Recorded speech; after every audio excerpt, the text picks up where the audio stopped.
Las Vegas. September 7th, 1996. The Strip was alive with lights, music, and laughter. But for one man, the night was about to end in silence.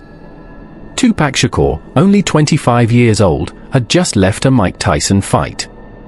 Crowds cheered as he stepped into a black BMW, smiling, unstoppable, untouchable. Then came the flash. Screeching tires. Gunshots cutting through the desert air. Bullets tore into his chest, his arm, his thigh. Blood soaked the seats. Sirens wailed, but it was too late. How did the most powerful voice in rap end up silenced in a storm of bullets? Who wanted him gone so badly?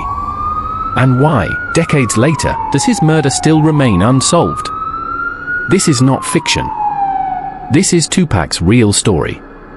Subscribe now to @MysteryPlaybacksSeries. It was September 7th, 1996, in Las Vegas, Nevada. The city was glowing with neon, alive with gamblers, celebrities, and fight night energy. The MGM Grand Arena was packed with fans roaring for Mike Tyson as he stepped into the ring. Tyson's fights always drew stars, and among them was Tupac Shakur, a rapper, actor, activist, and the voice of a generation. But as Tupac walked into the arena that night, no one knew the tragedy that was already circling around him. Was it fate? Was it revenge? Or was it something far bigger, a conspiracy that would haunt the world for decades? Inside the arena, Tyson's fight was short, just 109 seconds. Tupac was electric, smiling, celebrating, soaking in the energy. When Tyson won, the crowd erupted. For Tupac, life looked unstoppable. Just months earlier, he had signed to Death Row Records, and his album All Eyes on Me was dominating the charts. He was young, wealthy, and at the peak of his fame.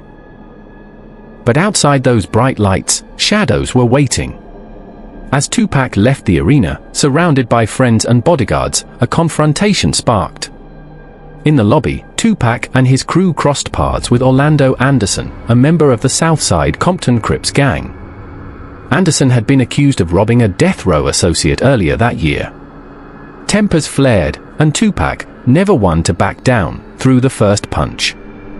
Chaos broke out as fists flew, and Anderson was beaten on the casino floor. Security cameras caught it all. It should have ended there. A fight. An ugly moment. Nothing more. But in gang life, and in the world Tupac was caught between, nothing ended so cleanly. Later that night, Tupac climbed into the passenger seat of a black BMW 750 Illinois, driven by Suge Knight, the powerful CEO of Death Row Records. The Strip glittered around them as they drove toward a nightclub. The air was tense, the earlier fight still fresh. A white Cadillac pulled up beside them at a stoplight near Flamingo Road and Koval Lane. In the back seat, a gunman leaned out of the window. The sound of rapid fire ripped through the night. 14 shots were fired. 6 struck Tupac, in the chest, arm, and thigh. 1 bullet pierced his lung. Suge Knight was grazed by shrapnel, but he kept the car rolling, desperate to get away. Panic swallowed the Strip. Sirens screamed as police and paramedics rushed in. Tupac, bleeding heavily, was pulled from the car and rushed to the University Medical Center of Southern Nevada. For 6 days, doctors fought to save him.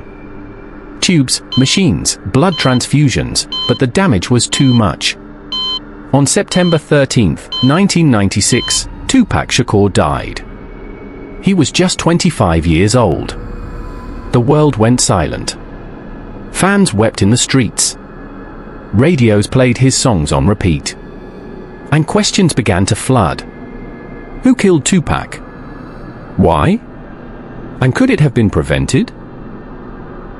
The death of Tupac Shakur didn't just end a life, it shook the world. News stations across America interrupted broadcasts. Outside the hospital, fans gathered, crying, chanting his lyrics, praying he'd survive. But the prayers weren't enough. At just 25 years old, the brightest star in rap was gone. But in the shadows, whispers grew louder. Who pulled the trigger? Was it a rival gang? A personal enemy? Or something far more sinister, the music industry itself, or even law enforcement? Police first turned to Orlando Anderson, the Southside Compton Crip who had brawled with Tupac inside the MGM Grand just hours earlier. To detectives, the motive seemed obvious: revenge. Anderson denied any involvement, but witnesses claimed he was in Las Vegas that night. Still, no charges were filed. Witnesses were reluctant, scared of retaliation, and the case began to stall. Tupac's murder was also tied to a larger battle, the infamous East Coast versus West Coast rap feud.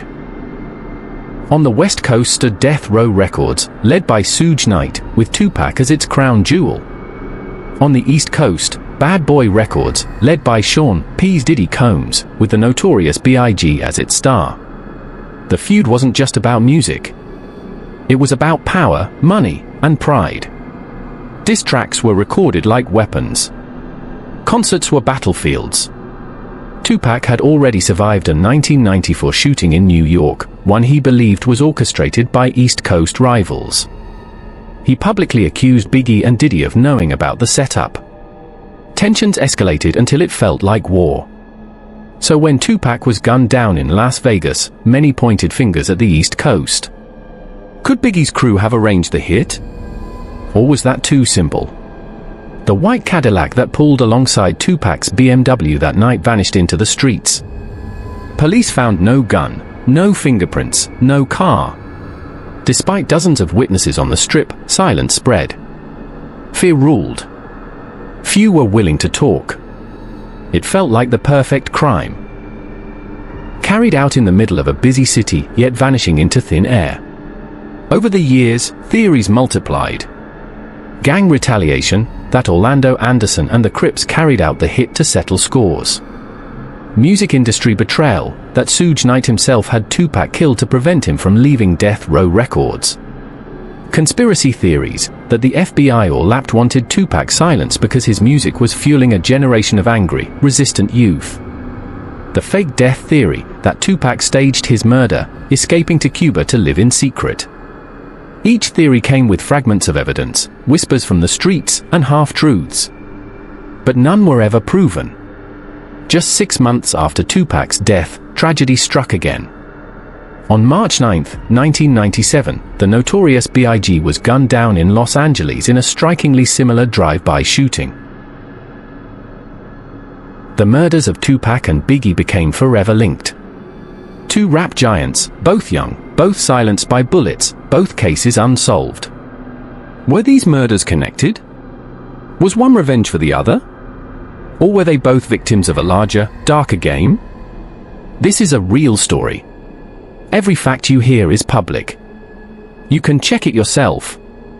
If real-life mysteries leave you breathless, subscribe now to @MysteryPlaybacksSeries. Because the truth that truly haunts might be closer than you think.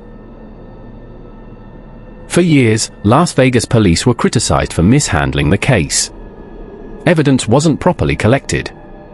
Witnesses weren't pressured to testify. And many accused law enforcement of deliberately turning a blind eye.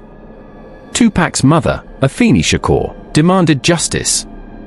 She spoke with fire, reminding the world that her son was not just a rapper, but a son, a leader, and a voice for the unheard. Yet year after year, no arrests came. Suge Knight, who was sitting just inches from Tupac that night, survived with only minor injuries. Some believed he was the intended target. Others believed he was behind the trigger's orders. Some claimed Tupac planned to leave Death Row Records and start his own label. If true, that would have cost Suge millions. Was the murder about money? Loyalty? Or betrayal? Decades later, the case remains officially unsolved.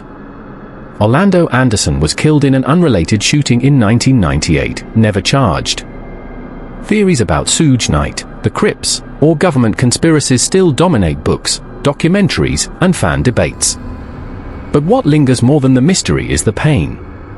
A young man, at the peak of his power, silenced in a moment of chaos. And yet, Tupac's voice never truly died. In the months after Tupac's death, His mother, Afeni Shakur, refused to let the world forget. Standing strong, often in tears, she appeared on television, demanding answers. She accused police of failing her son. She accused the government of fearing his voice. And she accused the music industry of exploiting him. Afeni wasn't just a grieving mother. She was a former Black Panther, a fighter. Her words carried weight. And she made sure Tupac's message of resistance, truth, and raw reality lived on through his music. But the pain remained. Her son's killer still walked free. On the streets of Compton, whispers told a different story. Many believed Orlando Anderson and the Southside Crips were behind the murder. Some claimed the white Cadillac was theirs. Others believed Anderson bragged about the shooting before his death in 1998. But nothing was ever proven. Without hard evidence, the case crumbled. And silence once again covered the truth. The mystery deepened as conspiracy theories grew. Some said the FBI had long tracked Tupac, fearing his influence on young Black Americans. His songs, his speeches, his defiance, they inspired resistance. Was it possible the government wanted him silenced? Others pointed at Suge Knight, saying he had the most to gain. Tupac was reportedly planning to start his own record label, which would have stripped Death Row Records of its biggest star. Could betrayal come from someone sitting right beside him? Or was the East of West feud truly to blame? Was it revenge, tit for tat, blood for blood? Even in death, Tupac's voice only grew louder. His songs, filled with pain and prophecy, felt haunting. In tracks like Hail Mary and Changes, his words spoke as if he knew the end was near. Fans listened in shock, convinced Tupac predicted his own death. Albums kept selling. Murals appeared. Streets chanted his lyrics. He became more than a rapper. He became a legend, a symbol of resistance. And then came the strangest twist of all. Some fans refused to believe he was gone. They pointed to lyrics where Tupac spoke of faking his death. They claimed to see him in Cuba, in Jamaica, even walking the streets of Los Angeles. To them, Tupac wasn't dead. He was in hiding, waiting to return. Was it fantasy? Denial? Or a clue we'll never understand? But while fans debated, one truth remained: a mother buried her son. Friends lost a brother. And the music world lost one of its brightest voices. This is not fiction. Every detail is part of a real case you can verify yourself. Tupac Shakur was shot 6 times on September 7, 1996. He died 6 days later. His murder remains unsolved. Picture this: the Las Vegas Strip, forever alive with neon and laughter, still holds the memory of that night. At the exact corner of Flamingo and Koval, tourists walk past daily, unaware of the blood once spilled there. Some nights, fans leave flowers. Others kneel in silence. The city moves on, but the shadows never truly fade. And today, decades later, the same questions still burn. Who ordered Tupac's murder?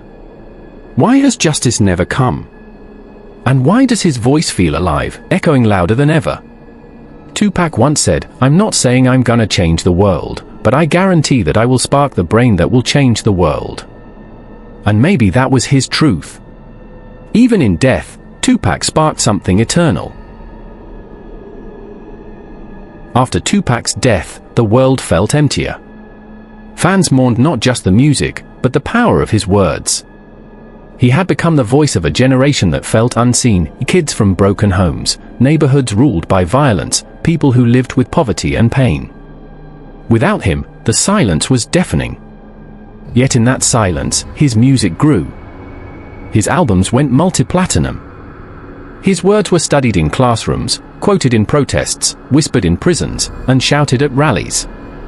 He became immortal. The pain doubled when the notorious B.I.G. was gunned down just 6 months later. 2 young giants of rap, gone before 26. Both cases unsolved. Both mothers left with grief and unanswered questions. And the streets asked, was this coincidence?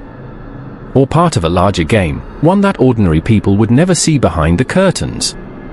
Every investigation led to dead ends. Every theory raised new doubts. And every year, the case turned colder. Why, in the middle of Las Vegas, did no one come forward? Why, with so many witnesses, did the killers vanish? And why, after decades, does justice still feel impossible? Tupac wasn't just a rapper. He was an actor, a poet, a thinker. He was complex, brilliant and flawed, angry and gentle, reckless and wise. He spoke of love and hate in the same breath. And he carried the weight of being both a prophet and a target. Today, murals of Tupac stretch across walls in Los Angeles, New York, Johannesburg, Lagos, London. His influence has no borders. Because Tupac was more than a man. He was a movement. Close your eyes and imagine September 7th, 1996. The sound of gunshots echoing across the Vegas Strip. The smell of smoke and burnt rubber. The flashing lights of casinos reflecting off shattered glass. And a young man, bleeding but unbroken, whispering his last words, "I'm a soldier." To this day, nobody knows who killed Tupac Shakur. But his voice never died. This is not fiction. Every word you've heard is real. Tupac's story is a true case. And you can verify it yourself. Have you come across this story before? What do you think truly happened on that night? Who silenced Tupac, and why? If these kinds of stories intrigue you, subscribe now to @MysteryPlaybacksSeries. Because every week, we expose the lies in real mysteries with the truth. Watch the next video on your screen, or explore our playlist of real crimes and true mysteries. The next story might throw you off guard.